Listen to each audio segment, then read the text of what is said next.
촬영 들어갔으니까요. 그러니까 그래서 미래학 책을 15년 미래학 책 쓴 얘기하고서 이제 15년 얘기로 넘어갈 텐데, 책을 쓰고 나서 한국로봇산업진흥원에서 자문위원을 해달라고 전화가 왔어요. 그러니까 인공지능과 관련된 이제 네 가지의, 이게 다 인공지능이 다 들어가잖아요, 제목에 맨 앞에. 그래서 거기 가서 이제 미래의 삶과 그 우리 인문학의 변화에 대해서 자문을 열심히 했어요. 열심히 했고, 그게 이제 문제는 반영이 되느냐의 문제인데, 그래서 그 반영을 시키려고 지금 엄청나게 노력을 하고 있죠. 그러니까 15년 얘기는 이제 그거부터 하고서 해야 되겠네. 이게 좀 요약한 것이긴 한데, 지금 아인슈타인 젊었을 때 나오죠. 15년 얘기가 뭐냐면은 이런 거예요. 인간의 뇌를 이제 약 거의 4,000명을 대상으로 프랑스에서 연구한 게 있어요. 인간의 두뇌는 연령별로 어떻게 크게 변하는가에 대해서. 이게 이번 달 아마 과학 동화에 나온 기사입니다. 이번 달. 그래서 10대부터 60대까지 지금 그 자라는 거를 써놨는데, 이게 굉장히 중요합니다. 왜냐면은 이게 지금 일부에서 두뇌 발달과 미래의 일에 대한 이야기를 먼저 하는 거예요. 그 다음에 이제 인공지능 현주소 얘기하고 쭉 넘어갈 건데, 자, 10대에서 중요한 것은 이미지 처리에 강점을 갖고 있다라는 거예요. 10대 동안에. 이거는 뭐냐면, 그래서 10대 아이들이 만화책 좋아하고, 그래픽 좋아하고, 그 다음에 게임 좋아하고, 그 다음에 뭐 예를 들어서 뭐 컴퓨터 코딩 하는 것도요, 프로그램 짜는 것도, 그게 이미지와 관련된 이미지 사고적인 공간지각 능력일 가능성이 많아요. 그게. 그러니까 10대 때 그 알파고를 창업한 허사비스가 14살인가 그거 출발을 해가지고 결국에는 20대 초반에 창업을 했나? 그러니까 그게 뭐냐면은 10대 때 이미지에 관한 한 굉장한 경험을 하는 것이 가장 유리하다라는 걸 의미하는 거예요, 지금. 10대면은 이제 초등학교 고학년부터 중학교 때까지죠. 이미지하고 몸을 쓰는 거, 이렇게. 그러니까 여기서 이미지라는 것을 하나로 지금 축약을 해버렸는데, 저거는 이제 공간지각 능력이라고 봐야 돼요. 그러니까 운동하는 것도 하나의 자기 머릿속에 그리는 자기 몸이 움직이는 이미지거든요. 그러니까 공간지각 능력도 이미지에 들어간다고 봐야 되는 거죠. 저게 유리하다. 그러니까 10대 때 영어 수학 학원 다니는 것보다는, 예전에는 10대 때 영어 수학 학원 다니는 게 더 유리했죠. 왜? 안정적인 직장이 있었고 고시 패스하면은 삶이 어느 정도 안정이 됐었으니까. 자, 앞으로 보세요. 앞으로 가장 불행해질 사람들이 고시 패스한 사람들이 될 거예요, 앞으로. 그러니까 뭐냐면은 공부에 엄청나게 투자를 했는데 돌아오는 건 없는 거죠. 그러니까 지금까지 우리 경제계하고, 그다음에 예를 들어서 학력이 높을수록 더 돈을 많이 버는 그런 경향성이 있었잖아요. 그런데 그게 이제 하이 리스크 하이 리턴, 로우 리스크 로우 리턴이라는 얘기가 있었어요. 근데 그러니까 모험을 많이 하면 더 큰 부자가 될 수 있고, 물론 더 폭망할 수도 있고, 그 다음에 로우 리스크 로우 리턴이 있었단 말이죠. 로우 리스크 로우 리턴이 뭐였냐면은 우리가 영어 수학 학원 보내는 거였어요. 그게. 야, 이게 그래도 예체능 안 하고 그냥 그 학교에서 성적을 올리는데 막 투자를 막 했던 거, 이게 로우 리스크였죠. 리스크가 가장 적은 것으로 생각이 되어 왔었죠. 저기 지지직거려서 죄송합니다. 방향이 좀 너무 싼 거를 사가지고 그랬는데 지금 이게 이제 갈수록 인공지능 시대에 어떻게 변하냐면은 이렇게 변하는 거예요. 하이 리스크, 로 리턴. 즉, 작은 수익을 얻으려고 그래도 리스크를 많이 해야 되는 거예요. 그러니까 기업 성공률, 창업 성공률 자체가 20분의 1에서 2000분의 1로 줄어들었어요. 2000분의 1. 뭐 새로운 아이디어를 하려고 그래도 성공률이 너무 낮아요, 지금은. 그래서 이제 완전한 레드오션이라고 하죠, 레드오션.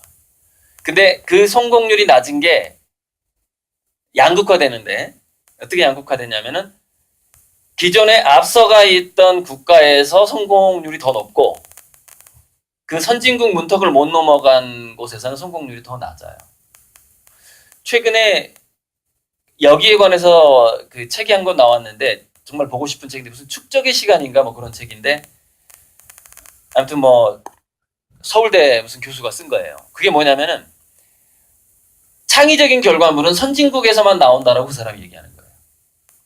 한국 같은 데서는 안 나온다는 거예요. 이런 어떤 구글, 페이스북 이런 기업들이 안 나온다는 거예요. 왜 안 나오냐면은 경험을 축적한 두뇌가 없다는 거예요. 경험을. IT라든가 뭐 여러 가지 그 분야에서 제가 아까 15년 얘기했잖아요. 15년간의 경험이 없는 거예요. 그 15년간의 경험이 있는 두뇌가 없어요. 전반기 15년과 후반기 15년이라는 건 뭐냐면 이겁니다. 전반기 15년은 어떤 창업 준비를 하는 노력이에요.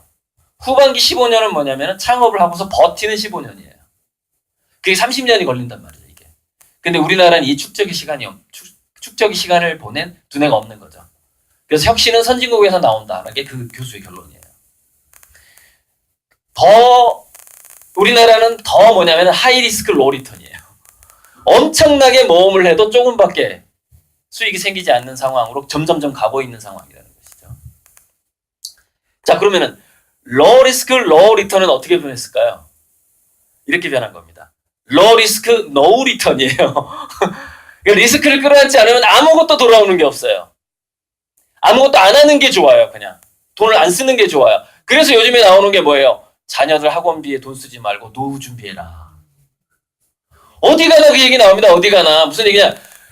로우 리스크를 하지 말라는 거야. 왜? 로우 리스크에 돈이 나가면 돌아오는 게 결국 없다는 거죠. 그냥 부모님들 노후 대비나 하세요. 이거예요. 요즘에. 무슨 뭐 보험회사에서 나와서 강의를 해도 그 얘기, 어디 가나 그 얘기예요. 현찰을 아껴라. 뭐 그 사교육비 쓰지 마라 이거죠.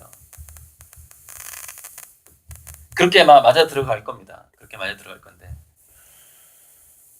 그래서 이제 두뇌 20대로 넘어가 보자고요. 20대로 넘어가 보면은 여기서 이제 우리가 학부모로서 또는 교사로서 기억해야 될 게 이제 창의성하고 기억 능력이죠. 근데 보세요. 계산 능력하고 기억 능력은 지금까지는 좋았죠. 근데 최근에 인공지능이 이거 두 가지를 제일 잘하죠. 계산. 그러니까 뭐냐면 20대 때 뭐 열심히 계산하고 기억하고 했죠. 우리 대학교 가고 해서. 근데 이게 이제 소용이 없어지는 거죠. 최근에 이미지 처리까지도 인공지능이 잘하죠. 그거를 GPU라고 불러요. GPU. 이세돌을 이겼던 그 알파고의 가장 강력한 어떤 프로그램 소프트웨어 GPU라고 하는데 그래픽을 처리하는 거죠. 요거 세 개도 지금 좀 힘들어졌고, 그럼 여기서 10대, 20대에서 남은 거라고는 요거 하나밖에 안 남아 있는 거죠. 이제. 우리 인간의 발달 단계에서 두뇌의 장점을 가지고서 뭐 뭔가를 해보려고 한다면 이거밖에 안 남아 있는 상황이죠. 자, 그런데 문제는 지금까지의 공교육이라는 것이 요거 네 가지에 치중돼 있다는 거죠. 글, 이미지 처리, 이미지, 계산력, 기억 능력. 요거. 그나마 남아있는 이 장점에 대해서 조금 좀 소홀히 한 상황이었다는 것이죠. 그러면 이 공교육을 한꺼번에 바꿀 수 있느냐? 여러분 자녀가 대학 갈 때까지 안 바뀌어요. 이대로 갈 겁니다. 속도가 느리거든요. 그럼 속도를 빠르게 할 수 있느냐? 할 수 있죠. 속도를 빠르게 할 수 있죠. 근데 돈이 엄청나게 들죠. 근데 국가 예산은 없죠. 그런 거예요. 돈 문제가 거의 90% 이상이라고 보시면 돼요. 여러분들 뭐 예를 들어서 저도 미세먼지 때문에 제주도로 이사 가고 싶은데 돈이 없잖아요. 거기 공기가 좋다는데 비행기 타고 비행기 타고 왔다 갔다 할 거예요, 강의? 비행기비가 여기 강의료 한 5배 왕복비 이렇게 나올 텐데. 그러니까 육지에서 살 수밖에 없는데, 그죠? 돈이 없잖아요. 변화를 줄 수가 없는 거죠. 돈은요, 가장 간단하게 돈의 그 거리가 멀어져서 지지직거리는 것 같아서 제가 좀 이거 안 비치죠? 여기서 하다가 뭐 뒤로 빠지다가 해야 될 것 같아요. 안 보이죠? 여기 거의 보이죠? 자, 그래서 이제 2부, 3부 쭉 하면서 나올 텐데, 어떻게 하면, 그럼 창의성이란 무엇인가? 창의성은 어떻게 길러지는가를 한번 생각을 해봐야 될 거 아니에요. 창의성은 가장 기본적으로는 정답이 없는 애매모호한 상황이나 다양한 선택지가 있는 상황을 그 상황 속에서 오랫동안 시간이 축적될 때만 생겨요. 창의성은. 정답이 없는. 근데 공교육은 정답이 있는 게 많다는 말이에요. 그러니까 그러면 창의성을 더 주려면 이제 정답이 없는 것을 더 늘려야 되는데 그게 이제 예체능 쪽에 정답이 없는 게 많거든요. 좀 전위예술적인 거에는 정답이 없어요. 추상미술에는 정답이 없단 말이죠. 구상미술. 미대 입시 볼 때 왜 구상미술 시험을 봐요? 그래야지 변별력이 생기거든요. 얘는 석고상을 더 잘 그렸다. 이런 식으로. 그리고 이제 창의성도 어느 정도 변별력이 있어요. 지금 이제 홍대나 서울대, 국민대 이런 입시를 보면은, 창의실기라는 걸 해요. 뭔가 아이디어를 그림에 담아내야 되는 거거든요. 그래서 조금 그림 그리는 솜씨가 떨어져도 합격을 해요. 아이디어만 좋으면. 점점 좀 그렇게 돼가고 있는데, 그것도 이제 변별력이 좀 생기긴 하죠. 그러니까 어쨌건, 지금, 미술대학이 그런 식으로 입시를 하는 것처럼, 지금까지 역사가 보면은 과학과 예술이 인문학이라는 문명을 이끌어 오거든요. 이렇게 보시면 돼요. 미대 입시가 먼저 변한 다음에 타대 입시가 변한다고 보시면 돼요. 미대 입시의 방식대로 다른 과도 따라가려는 경향이 있다는 거죠.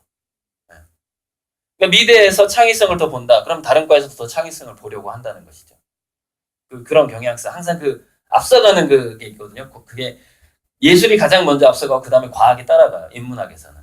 그 다음에 이제 나머지 것들이 정치, 경제 이런 것들 따라가거든요. 예술, 과학, 나머지 이런 식이에요. 인문학의 진보가. 그래서 가정에서라도 저는 이런 거죠. 그럼 공교육을 떠나서 보면 뭔가 해답이 있느냐? 해답이 또 없어요. 돈이 많으면 해답이 있어요. 어떻게 하면 미국의 그 상류층들은 홈스쿨링을 많이 시킨다고 하거든요. 홈스쿨링 비용이 공교육 비용에 우리나라는 한 5배에서 10배가 될 겁니다. 일반 들어가는 돈에 비해서. 무슨 얘기냐면은 이 1인당 이 초등학교에서 한 아이당 한 달에 쏟아붓는 그 국가 예산이 있거든요. 그게 한 120인가? 이렇게 계산해 보면은 전체 120만 원 정도인가? 한 100만 원 정도 들어요. 그러니까 돈 별로 안 내잖아요. 초등학교 그 자녀들한테, 그죠? 그게 왜 돈을 별로 안 내냐면 이 시설 유지하고 교사분들 월급 주고 하는데 1인당 한 100만 원 넘게 든다고요. 그것을 국가에서 보조해 주는 거예요. 그럼 사교육비가 그럼 초등학교를 공교육을 안 보내고 내가 홈스쿨링을 하겠다 그러면 한 500이 든다는 얘기예요. 근데 그거는 국가에서 지원이 안 되겠죠. 자기가 500을 다 써야 되는 거예요, 애한테. 그러니까 자기 애한테 홈스쿨링으로 500을 쓸 수 없는 상황이다. 공교육을 떠날 수가 없는 거죠. 그 정도의 퀄리티가 안 나와요. 500 정도를 투입해야만이 일반 우리나라 초등학교에서 배울 수 있는 교육의 커리큘럼이라든가 최소한 다양성이라는 게 있잖아요. 여기서 선생님도 다양하고, 그죠? 그 정도의 퀄리티를 내기가 힘든 거죠. 5배의 돈이 있어야 되는 거예요. 그러니까 최상류층만 홈스쿨링이 가능한 겁니다. 우리나라. 미국도 지금 그렇게 하고 있고. 상류층 1순위로 학교를 안 보내는 경향이 지금 많아지고 있거든요. 그게 이것 때문입니다. 공교육은 여전히 이 안에서 머무를 확률이 높기 때문에. 미래를 대비하기가 좀 어렵다라는 거죠. 그렇다고 여러분 교장 선생님한테 뭐 이것저것 요구하지 마세요. 교장 선생님 돈 없습니다. 이렇게 굉장한 돈이 들어가요. 예를 들어서 여기다가 예를 들어서 로봇과 관련된 거, 컴퓨터 코딩과 관련된 거, 또는 굉장한 예술적인 교육을 한다. 지금 예산은 정말 3배 이상 들어갈 겁니다. 그걸 어떻게 할까요? 여기 운영위원장님이라고 했나요? 이분이 재산이 한 몇 조 되면 가능합니다. 여기 다 쏟아부으면 가능한데 아마 그 정도 재산이 안 될 거예요. 자, 이제 그런 상황이고, 그래서 20대 때까지 대학교 졸업할 때까지 아까 말씀드렸죠. 다양한 선택지와 애매모호함, 정답이 없는 애매모호함이라는 환경을 줘야 되는데, 그나마 그러면 확률적으로 자녀들에게 창의성을 줄 가능성이 많은 게 뭐냐면은 부모가 어떤 가이드라인을 제시해주지 않는 게 오히려 확률이 더 높아요. 지금은 모든 가이드라인은 야, 너 이과가 더 전망이 좋대, 저게 좋대, 이렇게.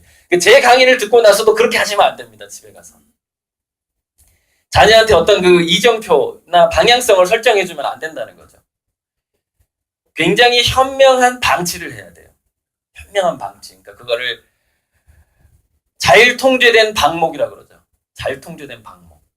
아이들은 방목이라고 느끼지만은 어른이 봤을 때는 울타리가 어느 정도 있는, 이제 그게 잘 통제된 방목이죠. 그런 식으로 이제 가야 되기 때문에 아이가 느꼈을 때 부모가 뭔가 가이드라인, 뭔가 방향성을 제시한다라고 느끼면 이미 거기서부터는 그 아이는 여기 창의성이 떨어지게 되는 상황인 거죠. 자, 그 다음에 볼까요? 30대 보면은 이제 순발력, 어떤 순발력, 이건 어떤 대인관계나 사업적인 순발력이겠죠. 반응 속도. 그다음 기억의 용량, 전체 업무를 처리하는 데 있어서 얼마만큼 자기가 이렇게 넓은 범위를 인지할 것인가의 문제. 35세 정도는 돼야 그래도 회사에서, 그죠? 뭔가 좀 간부들하고 대화가 되고, 역량이 많아. 아는 지식이 일단 기본 지식이 있어야 되니까. 그런 건데, 뭐, 자, 40대가 되면은 이제, 30대까지 자기 머릿속에 쌓아놨던 것 가지고, 이제 응용이 가능한 상황이 되는 거죠. 그게 40대인 거죠. 근데 물론 열심히 살았던 30대까지입니다. 이때까지 열심히 해당되는, 자기 개발을 안 했다. 그러면 자기 개발 안 한 사람인 그 수준에서의 이제 이런 어떤 귀납적 추리라든가 공간 지각을 하게 되죠. 그래서 사기꾼한테 넘어가게 되는 거죠. 자기 나름대로 사기꾼이 이런 것들을 제시해 준단 말이에요. 귀납적으로 이걸 투자해야 되는 거 아니겠습니까? 제시를 해주는 거야. 근데 30대까지 자기가 배경 지식이 좀 부족해서 그냥 사기꾼한테 넘어가는 거죠. 뭐 폰지 사기에 넘어가고 다단계 사기 뭐 이런 데 넘어가게 되는 거죠. 자, 50대 정말 재밌어요. 다른 사람의 눈이나 표정에서 심리 상태를 읽는 능력이 굉장히 좋아진다. 50대. 여러분, 왜 면접관이 50대가 많은지 아시겠죠? 네. 눈치가 아주 빨라진다는 거예요. 누가 사기꾼인지 아닌지. 그래서 그러니까 좀 이건 노련한 50대를 말하는 거예요. 사회 경험이 있는 50대. 장사라도 해본 사람, 옷 장사든 음식 장사라도 해본 사람. 그 사람이 50대가 되면은 반무당이 되는 겁니다. 착 보면 아는 거야. 이렇게. 옷 장사만 한 20년 해도, 라면 장사만 한 15년 해도 착 보면 알아요. 그 다음에 학원 같은 거 오랫동안 해요. 학부모 상담 막 20년 이상 해봐요. 그냥 보면 아는 거죠. 그래서 이 50대의 이제 면접관들이 이런 두뇌의 특성을 갖고 있기 때문에 뭐가 불가능하냐면 속일 수가 없어요. 그러니까 이렇게 아이들은요, 이제 그걸 모르거든요. 뭐냐면은 자기소개서라든가 면접 볼 때 이렇게 과장하는 것, 이렇게 조작하는 것, 그 다음에 남들이 대신 써주는 것, 자기소개서까지는 속일 수가 있답니다. 자기소개서까지는. 근데 면접은 못 속인대요. 면접을 못 속이는 이유가 일단 면접관들의 대부분이 50대고, 그죠? 금방 이걸 심리를 파악해버리는데 얘가 몇 % 과장하는지, 거짓말인지 사실인지까지 느낌이 와버리는 거죠. 근데 그게 이제 또 뇌과학자들이 연구해보니까 인간의 시신경은 상대방의 동공이 떨리는 것과 홍채 동공이 확장하는 것까지 다 인식을 한답니다. 난 눈에 안 보일 뿐이죠. 안 보일 뿐인데 그게 이제 본능적으로 인식을 하는 거죠. 그래서 사람들이 거짓말할 때 동공이 불안해져요. 눈동자가. 그러니까 눈동자를 이렇게 똑바로 쳐다보고 있지만 홍채가 떨려. 나 떨고 있니? 보통 사람들은 그걸 못 느껴요. 그러나 우리 무의식이 그걸 느끼고 특히 50대는 너무나 잘 보는 겁니다. 그걸. 자, 또 하나의 실험이 있었어요. 눈동자를 속일 수 없다. 자녀 교육에 있어서는 굉장한 진실성과 솔직함으로 키우는 수밖에 없다. 자, 굉장한 솔직함으로 키우려면 첫째 뭐냐면 부모의 한계를 인정하라예요. 그 누구보다도 이웃집 엄마 앞에서는 잘난 척하는 거 괜찮아요. 자기 자식 앞에서는 잘난 척하면 안 됩니다. 엄청난 마이너스로 다가올 때가 바로 면접 볼 때예요. 면접 볼 때. 무능함을 인정해야 돼요, 부모가. 무능함을 인정하고 야, 너나 나나 별다를 거 없어. 같이 이 험한 세상 헤쳐나가는 거야. 이런 식으로. 같은 팀원처럼 자녀랑 성장을 해야 됩니다. 같이 성장해야 돼요. 그리고 또 하나는 뭐냐면은 이거죠. 여기서 지금 말하려고 했던 거. 엄마가 은퇴 없는 성장을 해야 돼요. 죽을 때까지. 그러니까 엄마가 뭔가 노력하고 성장하는 게 있어야 돼요. 그게 없으면 왜 자식하고 관계가 깨져버릴까요? 엄마는 왜 자기 삶을 위해서, 자기 영혼을 위해서 노력하지 않으면서 왜 나한테만 자기 개발하라고 하는 거야? 왜 나한테만 학원 다니라고 공부하라고 하냐고. 엄마는 나 학교 보내고 뭐 하는데 집에서? 솔직히 얘기해봐. 나 CCTV 달 거야. 그럼 옆집 엄마들이랑 카페에 가서 무슨 얘기 하는데? 자기 개발 얘기하는 거야? 공부하는 거야? 인문학 공부하는 거야? 솔직히 얘기해봐. 이거를 애들은 다 느껴요. 그러니까 무슨 얘기냐? 엄마가 자기 개발을 하지 않는 엄마가 자녀한테 자기 개발을 요구하는 것 자체가 이미 양심의 가책을 느껴, 엄마가. 엄마 눈동자가 불안해, 떨려. 자식을 바라보는 엄마의 눈동자가 떨려. 자식한테 안정감을 줄 수가 없어. 왜? 자기 자신한테 자신이 없으니까. 그걸 또 그냥 느껴, 애들은. 근데 그렇게 자신 없는 조언이나 격려나 잔소리를 자식한테 할 때 여러분 혈압이 오르죠. 혈압이 오르죠. 그래서 되게 면접 볼 때 제가 정말 재밌는 걸 읽었는데 이게 우리가 인간이에요. 분리되어 있는 것 같지만 저도 이제 딱 오면은요 강의의 흐름이 청중에 따라 바뀌거든요. 그게 왜냐면 그 두뇌가 서로 약간 동조 현상을 하고 있다는 얘기예요. 그게 서로 뭔가 연결돼 있다는 뜻이거든요. 그래서 누군가가 궁금해하는 것을 강사는 그 사람이 질문을 하지 않았지만 얘기하게 돼 있어요. 그냥 두뇌가 어느 정도 연결이 되기 때문에 이 공간의 장화 안에서. 그런데 면접관의 몸에 이제 측정 기기를 달고 학생하고 면접 보는 것을 이제 뇌과학자들이 측정을 해봤거든요. 학생이 거짓말을 얘기하는 순간 면접관이 혈압이 올라가요. 그러니까 무슨 얘기냐? 학생이 이제 거짓말 탐지기를 우리가 이렇게 대보면은 거짓말을 할 때 아드레날린이 나오면서 들키면 어떡하지? 이게 무섭거든요.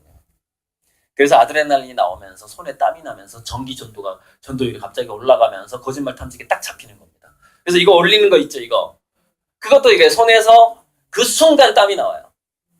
액체가 더 많아지는 겁니다. 그럼 전기가 확 통하는 거죠. 그런 원리인데. 근데 재밌게도 면접관하고 학생을 서로 선으로 연결해 놓지도 않았는데 학생이 거짓말을 한 순간 몸에 변화가 오거든요. 그 동시에 면접관이 변화가 옵니다. 그러니까 학생이 진실하게 얘기하면 면접관도 편안한데 학생이 거짓말하면 면접관이 기분이 나빠. 막 혈압이 올라가면서 이상하게 왜 짜증이 나지?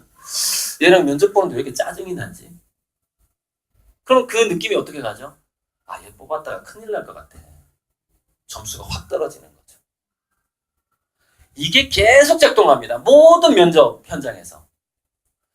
가짜로 키울 수가 없다예요. 그러니까 가짜 엄마는 가짜 인재를 기를 수밖에 없다는 거죠. 가짜 엄마는. 제발 진짜 엄마가 되자 이거예요. 진짜 엄마가. 그게 이제 제 강의 전체적인 주제고. 자, 60대 60대 여러분 희소식. 60대 어휘 능력하고 언어 기억 능력이 좋아진다. 희소식 무슨 얘기냐면 60대가 되면 드디어 영어 공부하기 가장 좋은 나이입니다. 60대가 되면 그때부터 외국어를 공부하세요. 그때부터. 그러면 진짜 엄마가 되기도 편해요. 엄마가 자기 개발을 하는 것이 되니까. 그렇잖아요. 얼마나 좋아요. 기쁜 소식이죠. 자, 그래서 여기서 이제 이거하고 이제 인공지능하고 연결해서 좀 정리하고 넘어가 보자면 이게 이제 두뇌 발달과 미래의 일이기 때문에 일단은 창의성이라는 것은요. 창의성의 바탕에는 자기주도성이 있다라는 것을 잊으시면 안 됩니다. 타인주도성은 창의성이 떨어져요. 그래서 우리가 왜 어떤 보상을 주었을 때 장기적으로 업무 성과, 창의적인 업무 성과가 좋은가라는 실험에서 현찰을 주는 실험하고 피자를 주는 실험하고 그냥 칭찬하는 실험이 있었을 때 가장 빨리 창의성이 사라지는 직원이 현찰을 받은 직원이에요. 그 다음이 피자 받은 직원이고 칭찬받은 직원은 창의성이 유지되는 걸로 나옵니다. 장기적으로. 그게 뭐냐면은 이겁니다. 왜 그러면 그 금전적인 보상이라든가 물질적인 보상이 왜 창의성을 떨어뜨리는가? 그게 왜 그러냐면 자기주도성을 약화시켜버려요. 그러니까 왜냐면은 왠지 이게 이제 저는 회사를 위해서 우리 신입사원들 왜 면접 볼 때 그러잖아요. 이 회사를 발전시키기 위해서 이 회사의 발전이 곧 인류에게 도움이 되기 때문에 전 여기 지원했습니다. 이렇게 들어오거든요. 연봉은 마음대로 주세요. 안 주셔도 괜찮습니다. 뭐 이런 식으로. 근데 그런 마음이 사실 처음엔 있죠. 근데 들어가면 연봉이 나오죠. 그것도 일종의 이제 금전적인 보상이거든요. 그게 이제 일종의 월급이라는 것이죠. 근데 인간은 정해진 날짜에 월급이 나오잖아요. 거의 대부분 창의성이 떨어집니다. 그래서 자, 지금 현재 초등학교 교사분들도요. 교육대학을 다닐 때만 해도 굉장히 창의적이었어요. 근데 초등학교에 딱 들어오자마자 창의성이 떨어지기 시작해요. 왜? 정해진 날짜에 월급이 나오거든. 이게 아주 무서운 겁니다. 그래서 공무원, 그러니까 매달 일정한 월급이 떨어질 리도 없고 이렇게 나오면은요. 두뇌가 거기에 적응을 해버리는 거예요. 더 창의적이어야 할 이유가 사라지기 시작하는데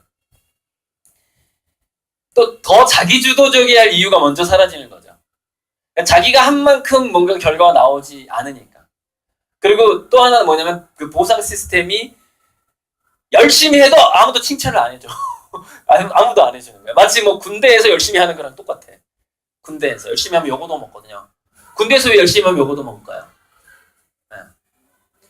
야, 우리도 너처럼 다 열심히 하라는 얘기냐? 뺑이 치란 얘기야 지금?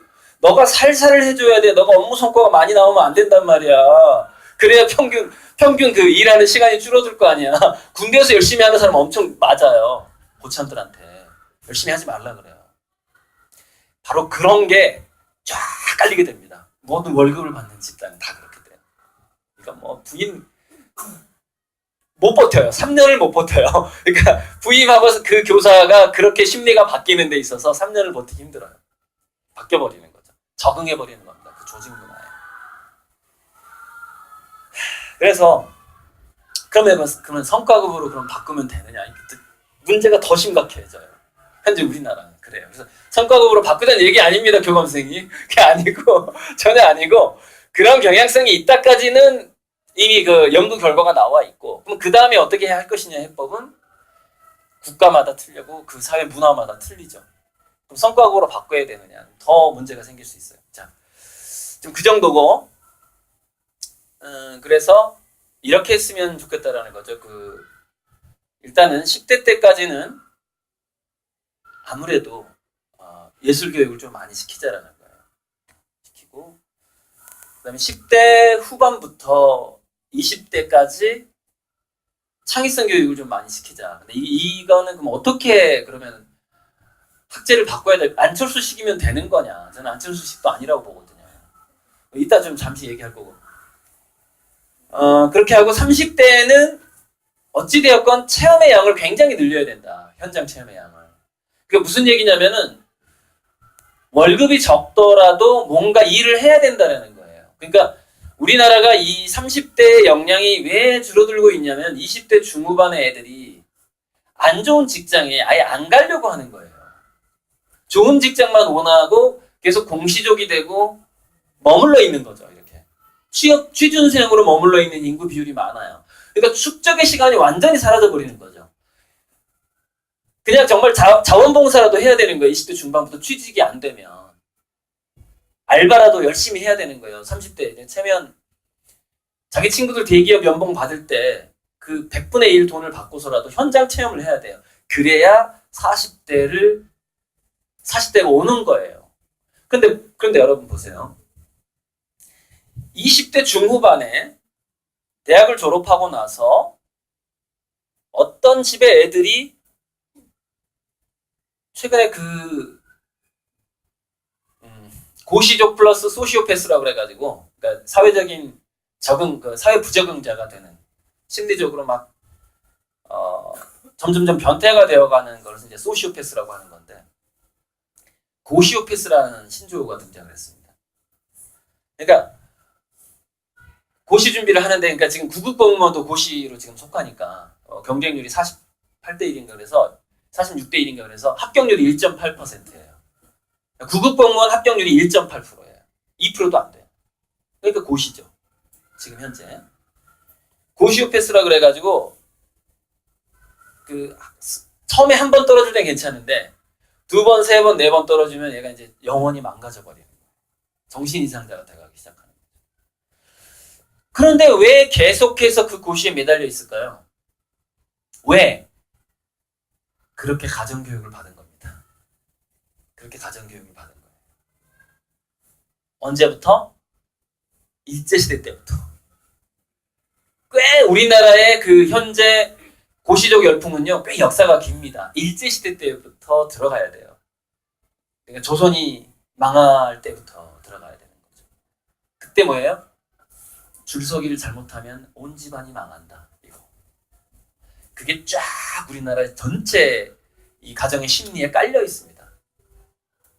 그래서 괜찮은 줄을 타야 되고, 괜찮은 직장을 처음부터 잡아야 되고. 그러니까, 그걸 이제 현재가 없다라고 하는 거예요. 현재의 삶이 없는 문화라고 하는 거예요. 미래에 성공한 나만 있는 거야. 미래에 성공한 나만 있어.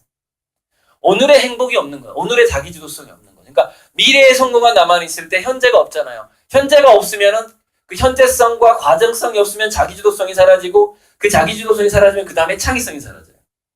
그게 이렇게 연쇄 반응으로. 그러니까 우리나라의 창의성이 전반적으로 사라지는 문제는 결국 사회 기득권층하고 주도 세력이 비도덕적이었기 때문이에요. 비도덕적이었기 때문에 지금 이 상황까지 온 겁니다. 그리고 그게 지속적으로 앞으로 20, 30년 갈 거고, 그래서 우리나라는 30년 불황이 올 가능성이 저는 한 90% 이상이라고 봐요. 무너지고 있다. 경제가. 다시 이제 후진국형으로 간다는 거죠. 지금 좀 분기점이긴 한데 그래도 큰 희망은 없다고 봐요. 그걸 완화시킬 수 있느냐의 문제지, 꺾이는 걸, 무너지는 걸 막을 수는 없다고 봅니다. 지금은 그런 게 기득권이 안 통해요. 그러니까 무슨 얘기냐면, 삼성에 만약에 취직을 한다. 그럼 이게 기득권층이 되는 거잖아요. 거기 합격하자마자. 우리나라에서는. 그죠? 근데 문제는 뭐냐? 삼성이 글로벌에서 기득권이 아니에요. 삼성은 상당 부분의 특허라든가 여러 가지 사업적인 면에서 구글한테 구글 바지 잡고 있단 말이죠. 즉, 구글이 뒷발질 한번 하면 삼성은 큰일 나게 된 상황이란 말이죠. 그러니까 우리나라 전체가 최상위 선진국이 아니기 때문에 그런 문제가 생기는 거죠. 기득권 자체가 없는 거. 우리나라 전체가 없다고 보시면 돼요. 그냥 최근에 그 트럼프 얘기도 마찬가지잖아요. 우리 한국이 어떻게 할 수가 없잖아요. 이게 전쟁 상황도. 지들 마음대로 하는 거예요. 우리가 할 수 있는 게 없는 그런 거죠. 주도권이 전체적으로 없는 상황. 자, 이 얘기하고 넘어갈게요. 그래서 창의성이라는 게 이렇게 되는 겁니다. 30대 때까지, 지금은요 출세가 좀 늦습니다. 그러니까 우리 때는요 10대 때 어디 취직해도 굉장한 연봉을 받을 수 있었고, 제조업에만 들어가도, 그 다음에 뭐 고시패스만 해도 일찍 뭐 고시패스 한 사람들도 있었고, 근데 이 부분이 이제 4차 산업혁명 때문에 많이 무너지고 있다는 거죠. 그러니까 자연스럽게 이거 인공지능의 현주소를 얘기하고 그 다음에 이제 이쪽으로 넘어가면 될 것 같은데, 이런 거죠. 왓슨 얘기만, 지금 길병원에 들어와 있는 암 진단 의사 로봇, 의사 인공지능, 그 왓슨이 5분 동안에 뭐 한 200~300개의 그 의료 논문들을 외울 수가 있어요. 그러니까 인간은 읽을 수 있는 거고 인공지능은 외울 수 있는 겁니다. 이거 엄청난 차이죠. 그죠? 인간도 한 20번 읽어야 외우잖아요. 한 7번은 읽어야 되잖아요. 머리가 좋더라도. 여러분 그 고시패스 할 때 그 철칙이 있습니다. 7번 통독해라. 이게 기본이에요. 7번을 읽어야 외워진다는 거예요. 자, 어쨌건. 그런데 이 왓슨이 현재 지금은 그게 한 1분으로 줄어들었을 것 같은데 1, 2분 만에 왓슨이 공부할 수 있는 걸 인간이 공부하려면 200년이 걸린다는 거예요. 인공지능한테 1, 2분 만에 학습할 것을 인간은 200년이 걸린다예요. 인간 의사가 어떻게 인공지능 의사를 따라갈 수 있겠어요? 특히 이제 그게 진단 부분부터 점령되고 있거든요. 그럼 나중에 수술하는 건 언제쯤 점령될까요? 저는 15년 내에 점령된다고 봅니다. 수술이. 그것은 로봇의 손기술이 얼마만큼 정교해 지느냐 하고 인공지능의 명령대로 로봇의 손기술이 움직이느냐의 문제거든요. 그리고 인공지능이 융통성과 창의성을 갖느냐 못 갖느냐의 문제인데 이게 15년 내에 저는 끝난다고 봐요. 그러니까 무슨 의사도 고시잖아요. 의사고시 패스의 기득권이 사라지는 거죠. 자, 그러면 법조계로 한번 넘어가 볼까요? 법조계로 넘어갔더니 미국에서 지금 어떤 현상이 일어나고 있냐면 변호사 판사들이 지금 수임을 잘 못하고 있는데 이 수임을 못하고 있는 와중에 사람들이 인공지능 판사한테 판례를 물어보고 이게 몇 대 몇으로 우리가 처리해야 되는지를 합의를 하고 법원에 안 가버리는 거예요. 왜 그럴까요? 전생의 모든 판례를 이 인공지능 판사가 알고 있는 거예요. 그래서 인간 판사가 공부할 수 있는 양이 한계가 있고 외울 수 있는 양이 한계가 있는데 인공지능은 전생의 모든 판례를 가지고 있잖아요. 그래서 굉장히 그래서 앞으로의 판사들은 뭐냐면은 기존에 없었던 사건들만 맡게 되는 거예요. 굉장히 그 창의적인 사건에만 어떤 가치 판단하게 되는 거. 그거는 의사도 마찬가지고 판사도 마찬가지죠. 그러니까 그 영역에서도 고도의 창의성을 가진 사람만 남게 되고 일반적인 업무는 대부분 인공지능으로 넘어가는 거죠. 법조계에서도 의료계에서도 지금 뭐 이게 제조업은 굉장히 더 빠른 속도로 넘어가고 있고 소매업, 서비스 로봇이 월급이 인간보다 50%밖에 안 되고 한 서너 명의 몫을 하고 제조 로봇을 보니까 5명의 역할을 하더라고요. 그러니까 로봇을 하나 들여오면은 직원 5명을 자를 수가 있는 지금 현재 상황인데 그 로봇이 이제 캐나다 회사인가 그런데 미국에서 전량 구매를 해가지고 한국에 있는 중소기업이 단 한 대도 그 로봇을 못 샀어요. 매진돼가지고 생산하자마자 무조건 예약 판매. 지금 상황이 마치 테슬라가 예약 판매하는 것처럼. 그러니까 무슨 얘기냐? 불을 보듯 그 로봇이 한국에 들어오는 건 뻔하다는 거예요. 지금 생산량을 늘리고 있고 계속 업그레이드 시키겠죠. 제조업이 순식간에 망가진다는 것이죠. 시장이 개방돼 있으니까. 그게 이제 인공지능의 현주소고요. 자본주의의 말기 증상이라는 게 뭐냐면 인공지능 로봇을 처음에 비싸기 때문에 돈이 많은 사람들이 사서 대단한 프랜차이즈를 열고 이렇게 하거든요. 그러니까 뭐 돈만 있으면 지금 프랜차이즈 하기 쉬운데 뭐냐면은 무인 편의점이 있으니까요. 종업원이 없는 편의점이 있다고요. 자동화 편의점이 있다는 거죠. 돈만 있으면 되잖아요. 땅 사고 편의점 안 치면 되잖아. 이렇게 착착착. 얼마나 쉬워요. 프랜차이즈 하기. 지금 이런 식으로 이제 최근에 900원짜리 아메리카노 프랜차이즈가 나왔거든요. 거기가 기계가 로봇이 아메리카노를 팝니다. 근데 카페처럼 돼 있어요. 근데 로봇이 팔아요. 근데 커피 값이 900원이에요. 맛이 좋은. 그죠? 우리가 종업원보로 커피 마시고 하는 건 아니잖아요. 그러니까 그거 성공할 수밖에 없죠. 그런 식으로 지금 바뀌어가 간단 말이죠. 돈의 문제가 돼버리는 거예요. 점점점. 이게 자본주의 말기 증상입니다. 자본주의 말기 증상이라는 건 뭐냐면은 돈 있는 사람이 내가 돈을 벌기 싫은데도 불구하고 돈 되는 게 너무 많이 보이는 거야. 내 지갑에 돈만 있으면 돈 되는 게 너무 많이 보여. 이게 자본주의 말기 증상이에요. VP이 엄청 심해지는 거죠. 근데 이게 더 말기암으로 가게 되면 어떻게 되냐? 소비자의 지갑이 돈이 없어요. 그래서 같이 망해버립니다. 같이 망해버리는 거예요. 그래서 같이 망하지 말자 해서 이제 최근에 나오는 이야기들이 국민기본소득제라든가 보편복지 이런 얘기들이 나오는 거예요. 같이 망하는 국면으로는 가지 말자 이거죠. 그게 이제 자본주의 말기 증상이고, 미래 일에 있어서 자주성과 의존성 얘기하고요. 이거 내 생각에 1부 여기까지만 할 것 같네. 시간이 1부 여기까지만 하고 2부 압축해서 이거 할게요. 자주성과 의존성 얘기하고 마무리하면 돼요. 제가 그랬죠. 일제시대 때부터 우리 한국의 창의성이 줄어드는 역사는 아마 시작을 했다. 아무튼 그때 일본이 그 명치 유신인가 할 때부터 이제 우리가 뒤처지기 시작한 거죠. 개방을 안 했기 때문에. 뭐 그때는 다 정당성이 있었어요. 대원군, 그죠? 세국정책 기억나시죠? 국사 시간에. 네.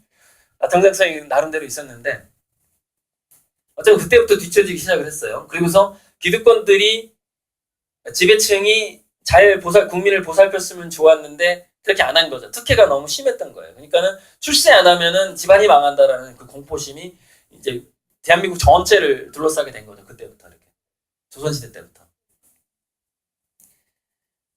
그래서 우리 아이들이 어떻게 그러면 자주성을 잃어버리고 의존성을 갖게 되냐면 그게 이제 부모의 공포심에서부터 시작하는 겁니다. 두 가지. 부모의 공포심과 열등감에서 시작을 하는 거예요. 열등감은 뭐냐면은, 우리가 이제 부모들이 열등감을 자녀한테 솔직하게 털어놓지 못하고 이게 내재화 시켜요. 그동안 자기가 당해왔던 비교당해왔던 주변의 우리 지역적인 뭐 열등감도 있더라고 보니까. 그죠? 강남이냐, 뭐 양천구냐, 뭐 파라구냐, 이런 것도 있잖아요, 왜. 그러면서, 정말 저 기분 나쁜 어떤 아주머니가 제가 광명시 살 때 한 분 있었는데, 그 아주머니는 저만 만나면, 저는 이제 광명 살 때, 우리 역삼동에서 이사 왔어요. 이 말을 몇 번이나 하는 거야. 정말 기분 나빠. 어쩌라고.